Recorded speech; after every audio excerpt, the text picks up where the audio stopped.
കേരളത്തിൽ പല സമയത്തായിട്ട്, അതായത് വർഷങ്ങളായിട്ട് സോഷ്യൽ മീഡിയകളിലൂടെയും പത്രങ്ങളിലൂടെയും പല ചർച്ചകളിലൂടെയും വിവാദമായിക്കൊണ്ടിരിക്കുന്ന ഒരു കാര്യമാണ് മുല്ലപ്പെരിയാർ. എന്താണ് ഇതിനുള്ള കാരണം? മുല്ലപ്പെരിയാർ അപകട ഭീഷണിയിലാണ് എന്നുള്ളത് തന്നെയാണ് കാരണം. പക്ഷേ ഇതൊരു വിവാദമാക്കി മാറ്റിയെടുക്കുന്നതിന് പല പങ്കും വഹിക്കുന്നുണ്ട്. അതായത് സുപ്രീം കോടതി പോലും ഈ ഒരു നമ്മുടെ വാദങ്ങളെയൊക്കെ തള്ളിക്കളഞ്ഞുകൊണ്ട് തമിഴ്നാട് സർക്കാരിൻ്റെ വാദങ്ങളെ അംഗീകരിച്ചിട്ടുള്ള കാര്യമാണ്. എന്തുകൊണ്ടാണ് കോടതി അങ്ങനെ ചെയ്തത്? ശരിക്കും ഇത്രയും പേര് അപകടത്തിൽ നിൽക്കുമ്പോൾ കോടതി അങ്ങനെ ചെയ്യാവോ? അതെന്തുകൊണ്ട് ചെയ്തു എന്നൊന്നും ആരും പറയുന്നില്ല. എല്ലാവരും വിവാദങ്ങളിലേക്ക് ആണ് പോകുന്നത്. ഇതിൻ്റെ സയൻറ്റിഫിക് വശങ്ങളോ ഇതിനെക്കുറിച്ച് ഡീറ്റെയിൽ ആയിട്ട് ആരും എക്സ്പ്ലെയിൻ ചെയ്യുന്നില്ല.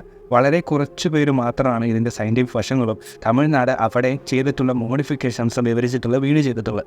അതുകൊണ്ടാണ് നമ്മളൊരു ഡീറ്റെയിൽ ആയിട്ടുള്ള വീഡിയോ മുല്ലപ്പെരിയാറിന് വേണ്ടി ഈ ഒരു വിഷയത്തിൻ്റെ സൊല്യൂഷന് വേണ്ടിയിട്ടുള്ള ഈ വീഡിയോ നമ്മൾ ചെയ്യാൻ പോകുന്നത്. വയനാട് ദുരന്തത്തിന് ശേഷം വീണ്ടും മുല്ലപ്പെരിയാർ എന്നൊരു സബ്ജക്റ്റിനെ എടുത്ത് വീണ്ടും ഒരു വിവാദ വിഷയമായിട്ട് തന്നെ സോഷ്യൽ മീഡിയയിലൂടെ വീണ്ടും ആളുകൾ പോസ്റ്റുകൾ ഷെയർ ചെയ്യുകയും അതിനെക്കുറിച്ച് കൂടുതൽ സെർച്ച് ചെയ്യുകയും കണ്ടെത്താൻ ശ്രമിച്ചുകൊണ്ടിരിക്കുകയാണ്. എന്തുകൊണ്ട് വയനാട് പോലെ ഒരു ദുരന്തം ഇനി ഉണ്ടാകുമോ എന്ന് അവർക്കറിയണം. ഏകദേശം 40 ലക്ഷത്തോളം പേരെ നേരിട്ട് ബാധിക്കുന്ന ഒരു സംഭവമാണ് ഈ മുല്ലപ്പെരിയാർ എന്ന അപകടം നടന്നാലുണ്ടാകുന്നത്. പക്ഷേ എത്രയും പേരുടെ ഒരു ജീവന് യാതൊരു വില കൽപ്പിക്കാതെ കോടതി അങ്ങനെ ഒരു തീരുമാനമെടുത്തത്, അതിൻ്റെ പുറത്ത് നല്ല രീതിയിലുള്ള സയൻറ്റിഫിക് ആയിട്ടുള്ള തെളിവുകളുണ്ട്. അങ്ങനെ ഒരു മോഡിഫിക്കേഷൻ തമിഴ്നാട് മുല്ലപ്പെരിയാർ വരുത്തിയിട്ടുമുണ്ട്, മുല്ലപ്പെരിയാറിനെ ബലപ്പെടുത്തിയിട്ടുമുണ്ട്. പക്ഷേ ഇതൊന്നും പലരും മനസ്സിലാക്കാതെയാണ് സോഷ്യൽ മീഡിയകളിലൂടെ ഫേക്ക് ന്യൂസ് പറയുകയും വിവാദങ്ങൾ സൃഷ്ടിക്കുകയും മുല്ലപ്പെരിയാറിനെ ഒരു രാഷ്ട്രീയവൽക്കരിച്ചുകൊണ്ട് അത് മുതലെടുക്കുകയും ചെയ്യുന്നത്. ശരിക്കും ഇവിടെ തമിഴ്നാടിനാണ് നമ്മളെയൊക്കെ കൂടുതൽ ആവശ്യം. കാരണം അവരുടെ 5 ജില്ലകളിലേക്ക് വെള്ളം എത്തിക്കുന്നത് ഈ മുല്ലപ്പെരിയാർ വഴിയാണ്. സോ അവർ ഈ ഒരു ഡാം പൊട്ടിക്കഴിഞ്ഞ് കഴിഞ്ഞാൽ അവരെയാണ് ഏറ്റവും കൂടുതൽ ബാധിക്കുന്നത്. കാരണം അവർക്ക് വേറൊരു ജലസേചന പദ്ധതികളോ കാര്യങ്ങളോ ഇല്ല. നല്ല വെള്ളം കേരളത്തിൽ നിന്ന് കിട്ടിയാൽ മാത്രമേ അവർക്ക് അവരുടെ 5 ജില്ലകൾ നനയ്ക്കാൻ പറ്റുള്ളൂ. ശരിക്കും ഇത് ഒരു അവിടുത്തെ എന്താ പറയുക ജീവജലമാണ് അവിടുത്തെ മുല്ലപ്പെരിയാർ എന്ന് പറയുന്നത്. ശരിക്കും അവരാണ് കൂടുതൽ ശ്രദ്ധിക്കേണ്ടത് ഇത് പൊട്ടാതിരിക്കാൻ. സോ അണക്കെട്ടിനെ മാക്സിമം അവർ ബലപ്പെടുത്തുകയും അതിൻ്റെ സയൻറ്റിഫിക് ഡേറ്റാസ് കോടതിയിൽ വയ്ക്കുകയും അതിനെ തുടർന്ന് കേരളത്തിൻ്റെ വാദങ്ങളെ തള്ളിക്കളയുകയാണ് ഉണ്ടായിട്ടുള്ളത്. സോ നമുക്കിത് ഡീറ്റെയിൽ ആയിട്ട് കുറച്ച് കാര്യങ്ങൾ ഇതിൽ പറഞ്ഞു പോകാനുണ്ട്. ഇച്ചിരി ലെങ്ത് ഉണ്ടാവും വീഡിയോയ്ക്ക്, ഫുള്ള് കാണാൻ ശ്രമിക്കുക, എന്നാലാണ് ഇത് വീഡിയോ മനസ്സിലാകത്തുള്ളൂ. നമ്മൾ ഈ മുല്ലപ്പെരിയാറിനെ കുറിച്ച് ഡീറ്റെയിൽ ആയിട്ട് പറയുന്നതിന് മുമ്പ് നമുക്കിതൊരു കുറച്ച് ക്വസ്റ്റ്യൻസ് ആയിട്ട് ചോദ്യം തുടങ്ങാം. അതായത് ശരിക്കും മുല്ലപ്പെരിയാർ അപകടത്തിലാണോ? എന്തുകൊണ്ട് തമിഴ്നാടിന് അനുകൂല വിധി കിട്ടി? കോടതി എന്തുകൊണ്ട് കേരളത്തിൻ്റെ വാദം തള്ളിക്കളഞ്ഞു? എന്താണ് തമിഴ്നാടിൻ്റെ സയൻറ്റിഫിക് വാദങ്ങൾ? അവസാനം ഒരു കാര്യം കൂടി നമുക്ക് ചെക്ക് ചെയ്യണം, മുല്ലപ്പെരിയാറിൻ്റെ രാഷ്ട്രീയം. സോ ഈ ചോദ്യങ്ങൾക്കൊക്കെ ഉത്തരം കിട്ടണമെങ്കിൽ നമ്മൾ കുറച്ച് കാര്യങ്ങൾ ഡീറ്റെയിൽ ആയിട്ട് പറഞ്ഞു പോകേണ്ടതുണ്ട്. അതായത് മുല്ലപ്പെരിയാർ ഉത്ഭവിക്കുന്നത് എവിടെ നിന്നാണ് മുതൽ നമ്മൾ പറയേണ്ടിയിരിക്കുന്നു. തമിഴ്നാടിൻ്റെ ശിവഗിരി മലയിലെ ചൊക്കംപെട്ടിയിൽ നിന്ന് ഉത്ഭവിക്കുന്ന പെരിയാർ 48 കിലോമീറ്റർ പിന്നിട്ട് മണലാറിന് സമീപം മുല്ലയാറുമായി ചേർന്ന് മുല്ലപ്പെരിയാറാകുന്നു. സോ ഈ നദിയിൽ ഇടുക്കി ജില്ലയിലെ പീരുമേട് താലൂക്കിന് വെള്ളക്കടവിലാണ് അണക്കെട്ട് 1895 ഒക്ടോബർ 10 ഉദ്ഘാടനം ചെയ്യുന്നത്. മധുരയിലെ ജലവാഹിനിയായ വൈഗ നദി 6 മാസം ഉണങ്ങിക്കിടക്കുന്നത് ഒഴിവാക്കാനായിട്ടുള്ള പദ്ധതികളെക്കുറിച്ച് ആലോചന തുടങ്ങിയപ്പോഴാണ് ഈ മുല്ലപ്പെരിയാർ ഡാം എന്നുള്ളൊരു കൺസെപ്റ്റ് ബ്രിട്ടീഷുകാർക്ക് കിട്ടുന്നത്. ചർച്ച തുടങ്ങിയത് 1789 അതിനുള്ള സാങ്കേതിക ലഭിച്ചതിന് ശേഷമാണ് കേണൽ പെന്നിക്കുക്ക് ഈ രൂപരേഖ തയ്യാറാക്കുന്നത്. 1882 തുടങ്ങിയ ഈ ആലോചന പിന്നീട് 1884 തിരുവിതാംകൂറുമായി ചർച്ച ചെയ്യുകയും അന്നത്തെ രാജാവ് വിശാഖം തിരുനാളുമായി ഒരുപാട് ചർച്ചകൾക്കൊടുവിൽ 1886 മദിരാശി സർക്കാരുമായി കരാറാവുകയാണ് ഉണ്ടായത്. സോ അതിന് ശേഷമാണ് ഈ ഒരു ഡാമിൻ്റെ പണി തുടങ്ങുന്നത്. സോ ഇതിനു മുമ്പ് ഈ തിരുവിതാംകൂർ രാജാവ് എൻ്റെ ഹൃദയരക്തം കൊണ്ടാണ് ഈ ഒരു കരാറിൽ ഒപ്പിടുന്നത് വരെ പറഞ്ഞിരുന്നു. കാരണം വ്യക്തമായ അവർക്ക് ഉദ്ദേശമുണ്ടായിരുന്നു, അതായത് ബ്രിട്ടീഷുകാർക്ക്. അതായത് ഏകദേശം ഈ വരുന്ന ഈ സ്ഥലം, അതായത് തിരുവിതാംകൂറിൻ്റെ കീഴിൽ വരുന്ന ഈ സ്ഥലത്തു നിന്നും, അതായത് മരങ്ങളാകട്ടെ മറ്റ് വന്യമൃഗങ്ങൾ, ധാതുക്കൾ എന്നിവയെല്ലാം അവരുടെ രാജ്യത്തേക്കോ അവരുടെ ഉപയോഗത്തിനുമായിട്ട് മാറ്റിയെടുക്കാം എന്നുള്ളൊരു കുതന്ത്രം കൂടെ ഇതിലുണ്ടായിരുന്നുവെന്നാണ് ഹിസ്റ്ററി പറയുന്നത്. സോ അതിനുശേഷം 1887 നിർമ്മാണം തുടങ്ങുകയും ചെയ്തു. ഇതിനെ ഏറെ ആകർഷിക്കുന്നത്, ഈ ഡാമിനെ, അതായത് നമ്മുടെ മുല്ലപ്പെരിയാറിനെ ഏറെ ആകർഷിക്കുന്നത് എന്താണെന്ന് വെച്ച് കഴിഞ്ഞാൽ ഇതിൻ്റെ നിർമ്മാണ രീതിയാണ്. അതായത് ശർക്കരയും കരിമ്പിൻ നീരും മുട്ടവെള്ളയും ചുണ്ണാമ്പും ചേർത്ത് തയ്യാറാക്കിയ സുർക്കി ചാന്തിൽ കരിങ്കല്ല് കെട്ടിയുണ്ടാക്കിയതാണ് അണക്കെട്ടിൻ്റെ അടിത്തറ. കേരളത്തിലാണ് ഡാം സ്ഥിതി ചെയ്യുന്നതെങ്കിലും കേരളത്തിൽ ഇവിടെ നിന്നുള്ള വെള്ളം ലഭിക്കുന്നത് അപൂർവമായിട്ടാണ്. അതായത് കേരളത്തിലാണ് ഡാം ഇരിക്കുന്നതെങ്കിലും പൂർണ്ണമായിട്ടുള്ള അവകാശം തമിഴ്നാടിനാണ്. അവിടെ അത് സ്ഥിതി ചെയ്യുന്നുണ്ടെങ്കിലും അതിൽ വന്നിരിക്കുന്ന കരാർ, അതായത് തിരുവിതാംകൂർ രാജാവുമായിട്ട് ഒപ്പിട്ട കരാറ് ഏകദേശം 1000 കൊല്ലത്തേക്കാണ്. അതായത് ശരിക്കും കുറേ മാധ്യമപ്രവർത്തകർ ഇതിനെ വിശേഷിപ്പിക്കുന്നത് ബ്ലെൻഡ് ഓഫ് ട്രിപ്പിൾ നയൻ എന്നാണ്. കാരണം അങ്ങനെ ഒരു കരാറ് തന്നെ ശരിക്കും പറഞ്ഞാൽ ഇതാണ്, അതായത് ഫാൾസ് ആണ്. കാരണം അത്രയും വർഷം നീണ്ടു നിൽക്കുന്ന ഒരു കരാറ് ഒരു സ്ഥലത്തും വയ്ക്കത്തില്ല. മിനിമം 99 കൊല്ലമാണ് മാക്സിമം ഇനിയിപ്പോൾ പോയാൽ തന്നെ വയ്ക്കുകയുള്ളൂ. ആ സ്ഥലത്താണ് 999 എന്നുള്ള പാട്ടക്കരാർ ഉണ്ടാക്കുന്നത്. സോ ഈ 999 പാട്ടക്കരാർ ബ്രിട്ടീഷുകാർ ഇന്ത്യ വിട്ട് ഇന്ത്യക്ക് സ്വാതന്ത്ര്യം ലഭിച്ചതിന് ശേഷം നിലനിൽക്കുകയാണ്. സോ ബാക്കി ഉണ്ടായിരുന്ന എല്ലാ കരാറുകളും, അതായത് ബ്രിട്ടീഷുകാർ ഉണ്ടാക്കിയിട്ടുള്ള എല്ലാ കരാറുകളും റദ്ദാക്കുകയും പക്ഷേ ഇത് മാത്രം നിലനിൽക്കുകയും ചെയ്യുന്നു. സോ ഇതിലൊക്കെ ഒരു ഇത്തരത്തിൽ നമുക്ക് തമിഴ്നാട് സർക്കാരിൻ്റെയോ അല്ലെങ്കിൽ ആരുടെയൊക്കെയോ എന്തൊക്കെയോ ഇതിലൊരു ശ്രമം നടന്നിട്ടുള്ളതായിട്ട് നമുക്ക് വേണ്ടി പറയാൻ കഴിയും. നടന്നിട്ടുണ്ടാകാം. ചിലപ്പോൾ നമുക്ക് 999 കൊല്ലത്തേക്ക് അവർക്ക് വെള്ളം കിട്ടാനായിട്ട് അവർ ചെയ്തു വച്ചിരിക്കുന്ന എന്തെങ്കിലും കാര്യങ്ങളൊക്കെ ആയിരിക്കാം. മുല്ലപ്പെരിയാർ ഡാം അന്നത്തെ കാലത്തെ ഒരു എൻജിനീയറിംഗ് അത്ഭുതമായിരുന്നു. കാരണം അന്ന് ഒരു സ്ഥലത്തും ഇത്തരത്തിലുള്ളൊരു ഭീമാകാരമായ സുർക്കി ഡാമൊന്നും ഒരിക്കലും നിർമ്മിച്ചിട്ടില്ല. അന്ന് സിമൻറ്റ് കണ്ടുപിടിച്ചിട്ടില്ല. അതുകൊണ്ട് തന്നെ ഉപയോഗിക്കുന്നത് സുർക്കി അല്ലെങ്കിൽ ചുണ്ണാമ്പ് ഉപയോഗിച്ചുകൊണ്ടുള്ള മിശ്രിതം ഉപയോഗിച്ചുകൊണ്ടാണ് കല്ലുകൾ കെട്ടി രൂപീകരിച്ചിരുന്നത്. സോ ഇതിനെ 3 പാർട്ടുകളായിട്ട് അവിടെ തന്നെ നമുക്ക് കാണാം മലയിടുക്കിൽ. ഒന്നാമത്തത് മുല്ലപ്പെരിയാറിൻ്റെ മെയിൻ ഡാമും, രണ്ടാമത് ബേബി ഡാമും, പിന്നെ സ്പിൽവേയും ആണ് ഉള്ളത്. സോ ഇത്രയും വലിയൊരു ഡാം അന്നത്തെ കാലഘട്ടത്തിൽ ആരും നിർമ്മിച്ചിട്ടുണ്ടായിരുന്നില്ല. സോ അതിനുശേഷം പിന്നീട് വന്നവരൊക്കെ അത്ഭുതത്തോടെയാണ് ഈ ഡാമിനെ നോക്കി കണ്ടിരിക്കുന്നത്. ഈ ഡാമിന് 50 വർഷത്തെ കാലാവധിയുമാണ് എഞ്ചിനീയർ കൊടുത്തിരുന്നത്. അതായത് നമ്മുടെ കിണർ പെണ്ണിക്ക് കൊടുത്തിരുന്നത് 50 വർഷമാണ്. സോ അതിനുശേഷം പല വിവാദങ്ങളും ഇതേ തുടർന്നുണ്ടായിട്ടുണ്ട്. അതായത് 1962 വെള്ളപ്പൊക്കം മുതൽ ഈ ഒരു ഡാം ഭീഷണിയായിട്ട് കേരളത്തിൻ്റെ മുന്നിൽ ജനബോംബായിട്ട് നിലനിൽക്കുകയാണ്. സോ അതിനുശേഷം പല ചർച്ചകൾ നടന്നെങ്കിലും ഒന്നും തീർപ്പായില്ല.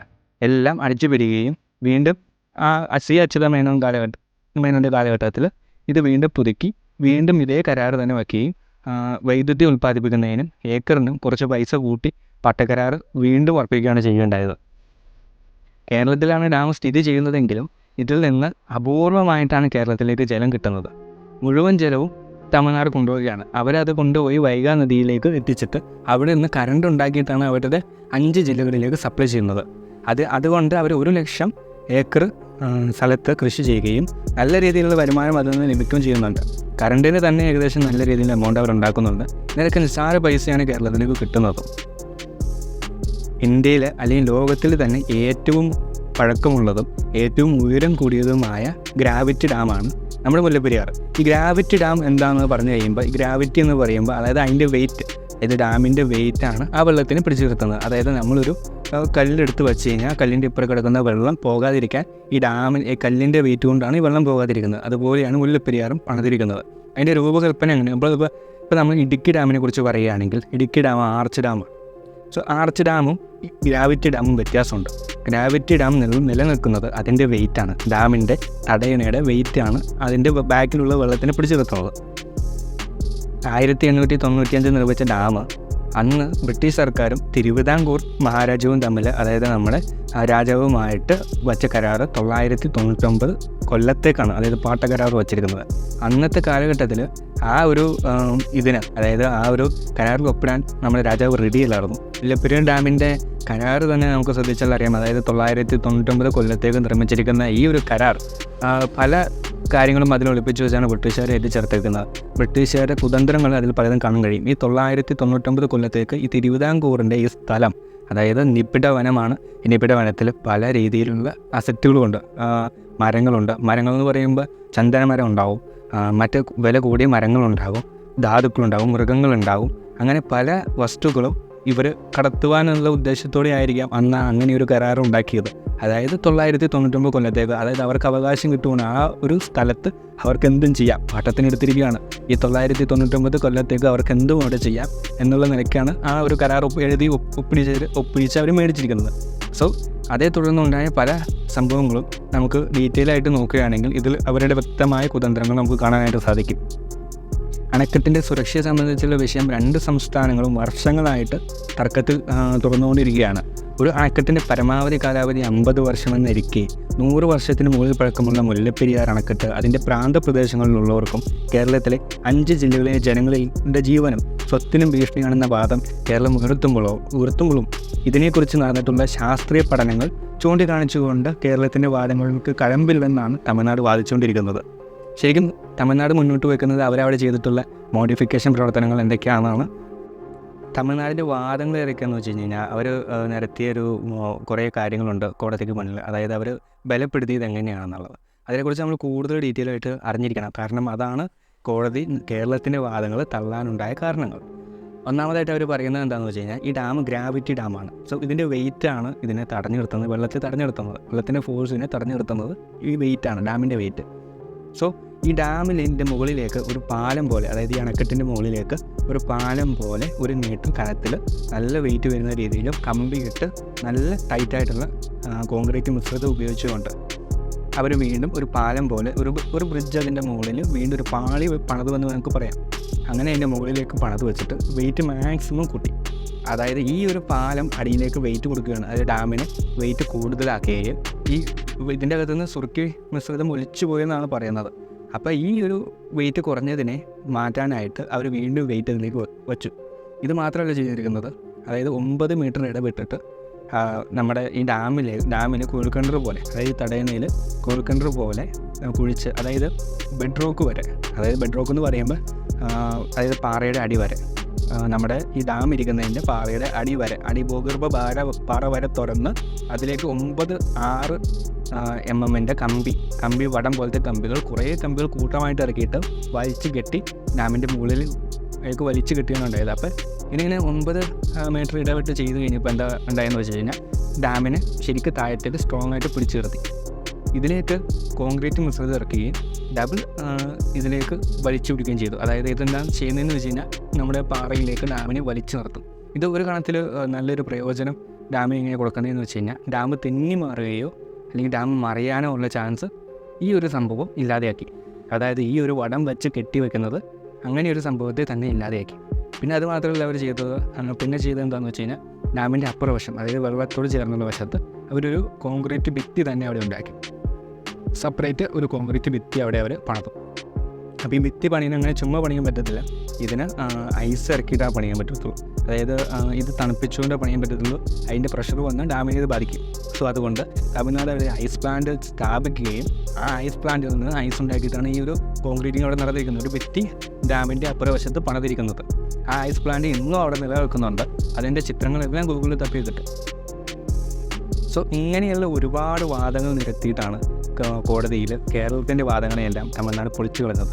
അപ്പോൾ ഇങ്ങനെ കുറേ വിവാദങ്ങൾ സൃഷ്ടിക്കപ്പെടുമ്പോൾ നമ്മളും, അതായത് ഈ 5 ജില്ലകൾ നമ്മുടെ പോകും, അല്ലെങ്കിൽ 5 ജില്ലയിൽ 40 ലക്ഷം പേരെ ബാധിക്കും, കേരളം 2 ആകും, കേരളം മുറിഞ്ഞു പോകും, അങ്ങനെയുള്ള വാദങ്ങളൊക്കെ കേരളത്തിലെ സോഷ്യൽ മീഡിയകൾ പെരുകുമ്പോൾ സാധാ ജനങ്ങൾ പേടിക്കുകയും ഇതിലൂടെ ചിലരുടെ രാഷ്ട്രീയ മുതലെടുപ്പുകൾ നടക്കുന്നുണ്ട്. ഇപ്പോൾ പറയുകയാണെങ്കിൽ ഇപ്പോൾ തമിഴ്നാട്ടിൽ ഈ ഇതിൻ്റെ എഞ്ചിനീയർക്ക്, അതായത് പെനിക്കുക്കിന് വേണ്ടിയിട്ടുള്ള പല ഉത്സവങ്ങളും അവിടെ കണ്ടക്ട് ചെയ്യാറുണ്ട്. അതായത് പൊങ്കൽ പോലെയുള്ള ആ ഉത്സവം നടക്കുന്നുണ്ട് ഇപ്പോഴും. അതായത് അവർക്ക് ജീവജലം നൽകിയ ആളാണല്ലോ. സോ അപ്പോൾ അവിടെയുള്ള പല രാഷ്ട്രീയ പാർട്ടികളും അവർ ഭരണത്തിൽ കയറി കഴിഞ്ഞാൽ ഈ ഡാമിൻ്റെ ജലനിരപ്പ് ഉയർത്താമെന്നും ഈ ഡാമിനെ ഡീകമ്മീഷൻ ചെയ്യാതെ അങ്ങനെ തന്നെ നിലനിർത്താമെന്നുമുള്ള വാഗ്ദാനങ്ങൾ അവർ ഇലക്ഷൻ്റെ ടൈമിൽ കൊടുക്കാറുണ്ട്. സ്റ്റാലിനും കൊടുത്തിട്ടുണ്ട്, സ്റ്റാലിൻ്റെ അച്ഛനും കൊടുത്തിട്ടുണ്ട് അത്തരത്തിലുള്ള പല വാഗ്ദാനങ്ങളും. അങ്ങനെ എല്ലാ പാർട്ടികളും അവിടെ ഇത് ഒരു എന്താ പറയുക, അവരുടെ ഒരു തുറുപ്പ് ചീട്ടായിട്ട് ഉപയോഗിച്ചുകൊണ്ടിരിക്കുന്നൊരു കാര്യമാണ്. പക്ഷേ നമ്മളെക്കാൾ കൂടുതൽ ആവശ്യം അവരുടെയാണ്. അവരത് ബലപ്പെടുത്തിയില്ലെങ്കിൽ അവർക്ക് തന്നെ വെള്ളം ഇല്ലാതെയാകുന്നത്. ഇനി അങ്ങനെ പൊളിഞ്ഞു പോയാൽ തന്നെ അവർക്ക് വെള്ളം കിട്ടില്ല. പിന്നെ വെള്ളം കിട്ടണമെങ്കിൽ അവർക്ക് ഒരിക്കലും കിട്ടില്ല എന്നറിയാം. കാരണം കേരളം 2 ആവുകയാണ്, അങ്ങനെ ഒരു മലനിരകളില്ല. അവിടെ പിന്നെ വെള്ളം സംഭരിച്ച് നിർത്താനായിട്ട് സാധിക്കില്ല. കാരണം ഡാം പോരുന്നത് സാധാരണ പോരുന്ന പോലെയല്ല, അടിച്ച് കലക്കി അവിടുത്തെ പാറയുടെ എല്ലാം മണ്ണും എല്ലാം കൊണ്ടാണ് പോരുന്നത്. അപ്പോൾ ചിലപ്പോൾ അവിടെ അങ്ങനെ ഒരു മലയും ഉണ്ടായിക്കൊള്ളുന്നില്ലേ വെള്ളം പുറത്തേക്ക് വന്നു കഴിഞ്ഞ് കഴിഞ്ഞാൽ. അപ്പം ഇത് അവരെ ആണ് മെയിനായിട്ട് ബാധിക്കുന്നത്. അപ്പോൾ അവർ മാക്സിമം ഇത് സ്ട്രോങ് ആക്കേണ്ടത്. അപ്പോൾ അവരങ്ങനെ ചെയ്യാതിരിക്കുന്നത് ഒരിക്കലും. ഇതുകൊണ്ടാണ് കോടതി ഈ ഒരു കേരളത്തിൻ്റെ വാദങ്ങളൊക്കെ തള്ളിക്കളഞ്ഞത്. പഴയ വാഹനങ്ങൾ എടുത്തിട്ട് പുതിയ എഞ്ചിൻ കയറ്റി അല്ലെങ്കിൽ മോഡിഫിക്കേഷൻ വരുത്തി സ്ട്രോങ് ആയിട്ട് ഇപ്പോഴും നമ്മൾ ഉപയോഗിക്കുന്നുണ്ടല്ലോ. അതുപോലെ തന്നെ ഇന്ന് അതായത് ആധുനിക സാങ്കേതികവിദ്യയുള്ള ഈ സമയത്ത് ഈ ഡാമിനെ വീണ്ടും പുതുക്കി പണിതു. അതാണ് അവർ ചെയ്തത്. പിന്നെ നമ്മൾ നോക്കുമ്പോൾ എന്താണെന്ന് വെച്ച് കഴിഞ്ഞാൽ 129 കൊല്ലം പിന്നിട്ട് ഡാം വച്ചുകൊണ്ടിരിക്കാതെ കേരളത്തിൻ്റെ ജനങ്ങളുടെ പേടി അല്ലെങ്കിൽ സുരക്ഷയും മാനിച്ചുകൊണ്ട് പുതിയൊരു ഡാം 2 പേരോട് ഒന്നിച്ചോ, കേരളം തമിഴ്നാട് ഒന്നിച്ചോ, അല്ലെങ്കിൽ തമിഴ്നാടോ അവരുടെ ആ ഒരു വെള്ളത്തിൻ്റെ ആവശ്യം, പക്ഷേ 2 സംസ്ഥാനങ്ങളും കൂടെ ഒന്നിച്ചുകൊണ്ട് ഒരു പുതിയ ഡാം പണിത് കഴിഞ്ഞാൽ ഈ ഒരു തർക്കം, അതായത് വർഷങ്ങളായിട്ട് നിലനിൽക്കുന്ന ഈ ഒരു തർക്കത്തിന് ഒരു മാറ്റം ഉണ്ടാകും. ഇപ്പോൾ മുല്ലപ്പെരിയാർ ഡാം തകരുവാനുള്ള സാധ്യതകൾ മുന്നിൽ കണ്ടിട്ട് വിവിധ പരിഹാരങ്ങളും മുന്നോട്ട് വെച്ചിട്ടുണ്ട്. പല സമിതികളും അവിടെ പഠനത്തിന് വന്നിരിക്കുന്ന പല കമ്മിറ്റികളും പല കാര്യങ്ങളും മുന്നോട്ട് വെച്ചിട്ടുണ്ട്. അതിൽ കുറച്ച് കാര്യങ്ങൾ നമുക്ക് നോക്കാം. ഒന്നാമത്തെ എന്താണെന്ന് വെച്ച് കഴിഞ്ഞാൽ നിലവിലുള്ള ഡാമിന് താഴെ പുതിയൊരു ഡാം പണിയുക, അതായത് അണക്കെട്ട് പണിയുക, നിലവിലുള്ള ഡാമിൻ്റെ പ്രവർത്തനം അവസാനിപ്പിക്കുക. രണ്ടാമത് പറഞ്ഞിരിക്കുന്നത് നിലവിലുള്ള ഡാം സുരക്ഷിതമാണ്, എന്തെങ്കിലും ബലക്ഷയമുണ്ടെങ്കിൽ അത് പരിഹരിക്കാൻ ആവശ്യമായ നടപടികൾ സ്വീകരിക്കണം, ഡാം ബലപ്പെടുത്തണം. മൂന്നാമത് പറഞ്ഞിരിക്കുന്നത് നിലവിലുള്ള ഡാമിലെ ജലനിരപ്പ് കുറച്ച് തടയണയാക്കി നിലനിർത്തുക, അപകട സാധ്യത കുറയ്ക്കുക. ജലനിരപ്പ് കുറയ്ക്കുന്നതിനനുസരിച്ച് തമിഴ്നാടിനുള്ള ജലലഭ്യത ഉറപ്പാക്കാൻ തമിഴ്നാട്ടിലേക്ക് വെള്ളം കൊണ്ടുപോകാൻ ആവശ്യമായ ആഴത്തിൽ പുതിയ ടണലുകൾ നിർമ്മിക്കുക. സോ നമ്മൾ കുമളി വഴിക്ക് പോകുമ്പോൾ കണ്ടിട്ടുണ്ടാവും ഈ മുല്ലപ്പെരിയാറിൽ നിന്നും വെള്ളം കൊണ്ടുപോകുന്നത്, അതായത് ടണൽ വഴി പലരും കണ്ടിട്ടുണ്ടാവും. അവിടെ ഗൂഗിൾ നോക്കിയാൽ തന്നെ കാണാൻ പറ്റും ഈ ടണലുകൾ. ഇതിൻ്റെ എണ്ണം കൂട്ടിക്കൊണ്ട് ഇതിലെ വെള്ളം മാക്സിമം കൊണ്ടുപോകുക, അതായത് വെള്ളത്തിൻ്റെ അളവ് പരമാവധി നിലനിർത്തുന്നത് കുറച്ചുകൊണ്ട് ഇതിൻ്റെ അപകട സാധ്യത കുറയ്ക്കാം എന്നാണ് ഈ ഒരു സമിതി പറഞ്ഞിരിക്കുന്നത്. നാലാമത്തെ കാര്യം, മുല്ലപ്പെരിയാറിലെ വെള്ളം ഇടുക്കിയിൽ സംഭരിക്കുക, അവിടെ നിന്നും പുതിയ ടണൽ വഴി തമിഴ്നാടിന് വെള്ളം നൽകുക. മുല്ലപ്പെരിയാർ ഡാം നിർജ്ജീവമാക്കുക, അതായത് മുല്ലപ്പെരിയാർ ഡാം ഇല്ലാതെയാക്കിയിട്ട് ഇതിൻ്റെ വെള്ളം ഇടുക്കി ഡാമിൽ സംരക്ഷിക്കുകയും അവിടെ നിന്നും ജലസേചനം നടപ്പിലാക്കുകയും ചെയ്യാനാണ് പറഞ്ഞിരിക്കുന്നത്. പക്ഷേ ഈ പറഞ്ഞിരിക്കുന്ന കാര്യങ്ങളിലൊക്കെ കേരളത്തിന് ആവും ഡാമുകളുടെ കൺട്രോൾ. സോ അപ്പോൾ അവർക്ക് വെള്ളം ഒരു വിഷയമായിട്ട് മാറും. അതായത് കേരളം വെള്ളം കൊടുക്കാൻ തയ്യാറല്ല എന്നുണ്ടെങ്കിൽ അവർക്കത് വെള്ളം പിന്നെ കിട്ടില്ല. അങ്ങനെ ഒരു കാരണം വരുന്നു കഴിഞ്ഞാൽ അവരിത് സമ്മതിക്കില്ല. അതായിരിക്കും അത്, അല്ലെങ്കിൽ ഇതിനു മുമ്പ് തന്നെ ഈ വിവാദം ഉണ്ടാക്കിയ ഈ പല ചർച്ചകൾക്കും തീരുമാനമായേനെ. ഇപ്പോൾ കേരളത്തിൽ മഴ 2 ദിവസം കുറവാണെങ്കിൽ തന്നെ അവർക്ക് വെള്ളം ലഭിക്കണമെന്നില്ല.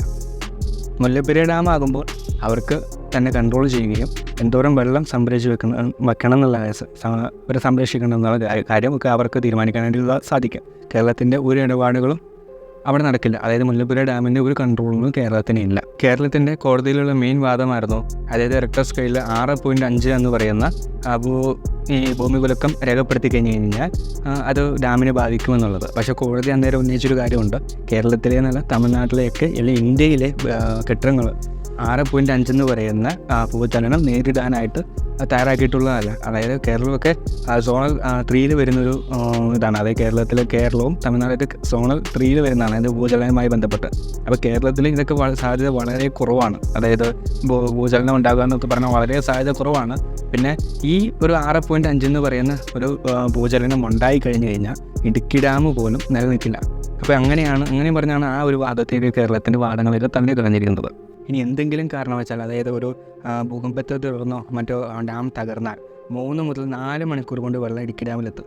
ഇടുക്കി ഡാമിൻ്റെ പരമാവധി സംഭരണശേഷി 74.5 ദശലക്ഷം ഘനയടിയാണ്. എന്നാൽ 70.5 TMC വരെയാണ് സംഭരിക്കാറുള്ളത്. 2011 നവംബർ 28 കണക്ക് പ്രകാരം നവംബർ 28 ഡാമിലെ ജലനിരപ്പ് 2384 അടിയാണ്. ഡാമിൻ്റെ സംഭരണശേഷിയുടെ 79% 60 ലക്ഷം ഘനയടി വെള്ളമാണ്.